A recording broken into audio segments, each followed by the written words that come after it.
నోటిదాకా వచ్చిన ముద్ద చేజారనట్టుగా ఉంటుంది వెస్ట్ బెంగాల్ పరిస్థితి. మన ఇండియాలో అందమైన రాష్ట్రాలలో వెస్ట్ బెంగాల్ ఒకటి. కానీ దురదృష్టం అనే పదానికి మాత్రం ఈ రాష్ట్రం బ్రాండ్ అంబాసిడర్ అని చెప్పాలి. అవును, ఈ రాష్ట్రంకి ఆఫర్స్ వచ్చినట్లే వచ్చి మళ్ళీ వెనక్కిపోతాయి. చివరికి రతన్ టాటా కూడా ఆఫర్ ఇచ్చినట్లే ఇచ్చి టాటా చెప్పాడు. మరి రతన్ టాటా ఇచ్చిన ఆఫర్ ఏంటి? ఎవరు ఆయన్ని అడ్డుకున్నారు? అందరూ ఫిష్ ని నాన్ వెజ్ అనుకుంటే వీళ్లు మాత్రం వెజ్ అని ఎందుకంటారు అనే విషయంతో పాటు కొన్ని నమ్మలేని చేదు నిజాలు కూడా ఈ వీడియోలో తెలుసుకోబోతున్నాం.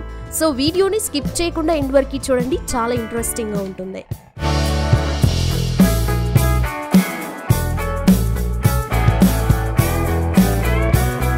బెంగాల్ని వెస్ట్ బెంగాల్ అని ఎందుకంటారు? బెంగాల్ ఇండియాకి వెస్ట్ లో ఉంది కాబట్టి దీన్ని వెస్ట్ బెంగాల్ లేదా పశ్చిమ బెంగాల్ అంటారని మనం అనుకుంటాం. కానీ అది నిజం కాదు. నిజానికి పశ్చిమ బెంగాల్ అసలు పేరు బెంగాల్ మాత్రమే.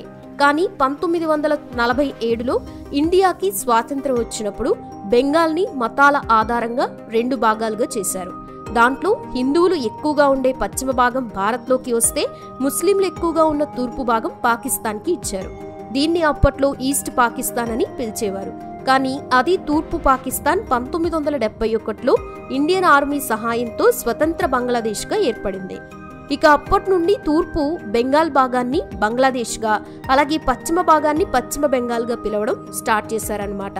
అయితే నోబెల్ ప్రైజ్తో సత్కరించబడ్డ మన రవీంద్రనాథ్ ఠాకూరే భారత్ మరియు బంగ్లాదేశ్ 2 దేశాల జాతీయ గీతాన్ని రచించారు. ఇలా ఈ ప్రపంచంలో 2 దేశాలకి జాతీయ గీతం రచించిన ఏకైక వ్యక్తి రవీంద్రనాథ్ ఠాకూర్ మాత్రమే. బెంగాల్ ఏరియా పరంగా భారత్లో 13వ అతిపెద్ద రాష్ట్రం. అలాగే జనాభా లెక్కల పరంగా ఇది దేశంలోని 4వ అతిపెద్ద రాష్ట్రం. అలాగే పశ్చిమ బెంగాల్ 3 దేశాలంటే బంగ్లాదేశ్, నేపాల్, భూటాన్తో పాటుగా 5 రాష్ట్రాలతో బోర్డర్ పంచుకుంటుంది. ఇక్కడ ప్రతి 1000 మంది పురుషులకి 950 మంది మహిళలున్నారు. మరియు బెంగాల్ మహిళల్ని ఈ విశ్వంలోనే అత్యంత అందమైన మహిళలు ఉన్న రాష్ట్రంగా చెప్తారు. బెంగాల్లో మొత్తం 23 జిల్లాలున్నాయి. వీటిలో అత్యంత పెద్ద నగరమైన కోల్కతాని ఈ రాష్ట్రం యొక్క రాజధాని. బెంగాల్ పేద రాష్ట్రమా? నిజానికి బెంగాల్ యొక్క పేదరికాన్ని మనం ఒక్క విషయంతో అంచనా వేయొచ్చు.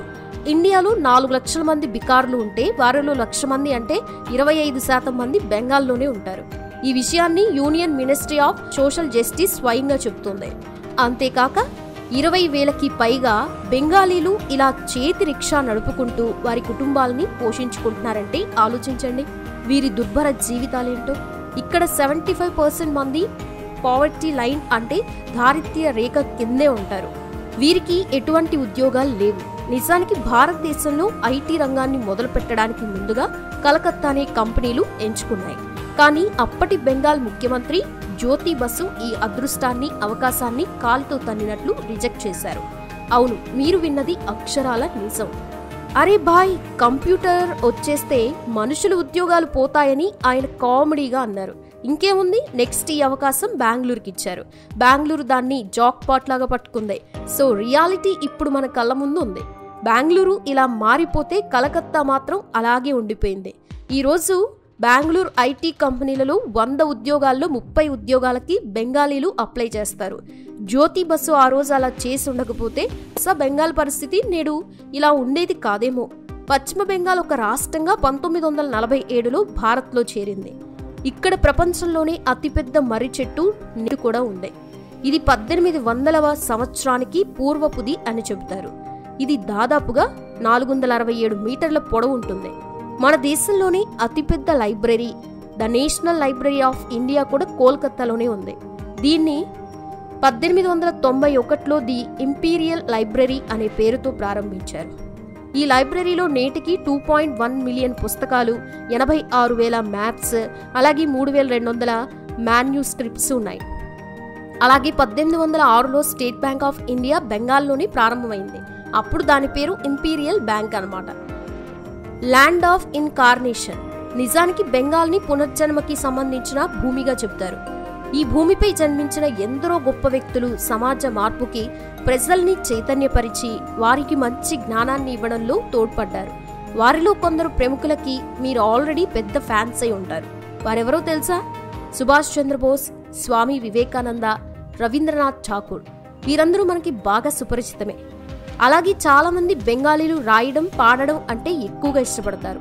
రాజకీయం బెంగాల్లో 1950 నుండి 1977 వరకు కాంగ్రెస్ పరిపాలనలో ఉంది. ఆ తర్వాత 1977 జూన్ 21న మొదటిసారిగా సిపిఐ పార్టీ ఎన్నుకోబడింది మరియు జ్యోతి బసు సీఎం అయ్యారు. తర్వాత 21 సంవత్సరాల పాటు ఆయన బెంగాల్ సీఎంగా కొనసాగారు. అయితే ఆయన దిగిపోయాక కూడా బెంగాల్లో మరో 10 ఏళ్ల పాటు సిపిఐ పార్టీనే పవర్లో ఉంది. కానీ ఎప్పుడైతే బెంగాల్లో ఇక ఏ ఇండస్ట్రీ కూడా మిగల్లేదు అని జనానికి అర్థమైందో ఆ పార్టీని కుర్చీ మీద నుండి కిందకి లాగేశారు. సరిగ్గా అదే సమయంలో మనందరి రియల్ హీరో రతన్ టాటా గారు బెంగాల్లోకి ఎంట్రీ ఇచ్చారు.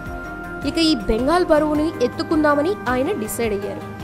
రతన్ టాటా గారు అక్కడ ఫ్యాక్టరీ పెట్టి ముందుగా 1000 మంది లోకల్ వాళ్ళకి ఉద్యోగాలు ఇస్తా అన్నారు. సరిగ్గా అప్పుడే మమతా బెనర్జీ సీన్లోకి ఎంటర్ అయింది. రతన్ టాటా గారి ప్రతిపాదనను ఆమె వ్యతిరేకిస్తూ ధర్నాలో కూర్చుంది. భూమి మాది కానీ కేవలం 1000 మందికి మాత్రమే ఉద్యోగాలు ఇవ్వడం ఏంటి అని వాదిస్తూ చాలా మంది రైతుల్ని సాధారణ జనాన్ని రెచ్చగొట్టి తన వైపుకి తిప్పుకుంది. ఇలా ఎన్నో రోజుల పాటు ఆమె ధర్నాలో కూర్చుంది. దీంతో విసిగిపోయిన రతన్ టాటా మీ చావు మీరు చావండి అనుకుని బెంగాల్ని వదిలేసి వెళ్ళిపోయారు. ఇలా బెంగాల్ మరోసారి వచ్చిన అవకాశాన్ని చేతులారా చేజార్చుకుంది. కానీ ఈ ధర్నా వల్ల వచ్చిన పబ్లిసిటీ నెక్స్ట్ ఎన్నికల్లో మమతా బెనర్జీకి బాగా కలిసొచ్చింది. జనం ఆమెని తమని కాపాడటానికి వచ్చిన దైవ దూతగా భావించి ఏకంగా సీఎం కుర్చీలో కూర్చోబెట్టేశారు. వరి సాగు చేయడంలో బెంగాల్ దేశం నెంబర్ 1 పొజిషన్లో ఉంది. దేశంలో పండే వరిలో 15% ఇక్కడే పండుతుంది. ఇక్కడ వీరి ఫేవరెట్ ఫుడ్ కూడా చేపల కూరతో రైసే. మీకు ఒక షాపింగ్ మాల్ చెప్పనా? బెంగాల్లో మీరు వెజిటేరియన్ ఫుడ్ ఆర్డర్ చేస్తే మీకు దాంట్లో ఫిష్ కూడా వస్తుంది. ఎందుకంటే వీళ్ళు చేపలను నీటి యొక్క పంటగా భావిస్తారు. బెంగాల్లో వరి పంట ద్వారా దాదాపు 3 లక్షల కుటుంబాలు బ్రతుకుతాయి మరియు ఇక్కడ 5,000కి పైగా రైస్ వెరైటీస్ ఉన్నాయి. బెంగాల్ గురించి కొన్ని చేదు నిజాలు. 2,15,000 పర్ క్యాపిటా ఇన్కమ్తో గుజరాత్ దేశంలోని మొదటి స్థానంలో ఉంటే బెంగాల్లో మాత్రం దాంట్లో సగం కూడా లేదు. అయితే మొదటి నుండి బెంగాల్లో ఇదే పరిస్థితి అంటే మనం పొరపాటు పడినట్టే. దేశంలో మొట్టమొదటి బ్యాంకే ఈ రాష్ట్రంలోనే పుట్టింది.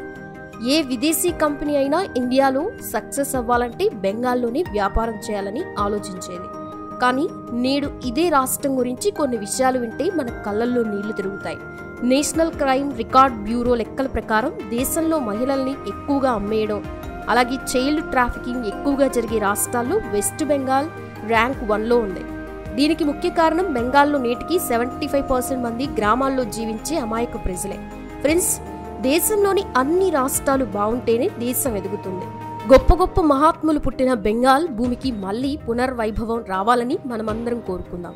చూసారుగా ఫ్రెండ్స్, మరి ఈ వీడియో నచ్చితే లైక్ చేసి షేర్ చేయండి.